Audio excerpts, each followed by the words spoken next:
আসসালামু আলাইকুম। এই যে আমরা এইসব জায়গাগুলোতে চা বিক্রি করি, এটা হচ্ছে সমুদ্র। এইসব জায়গাগুলোতে আমরা চা বিক্রি করি। এই যে বিল্ডিং এগুলার পাশে, এগুলার সামনে আসে রক্তের ভাইও তোমার আপন থাকে না যদি তোমার হাতে টাকা না থাকে।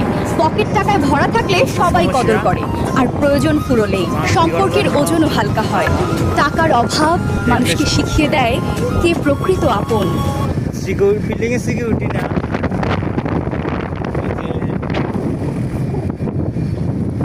কোম্পানির সিকিউরিটি জীবনে অর্থের অভাব ছিল তো, তার জন্য আপন মানুষও কম মিশত। টাকা বিক্রি করার জন্য তা না। একটা কথা কি জানেন, অভাবী মানুষদের সবাই ভয় করে, কারণ যদি কিছু চেয়ে বসে তার জন্য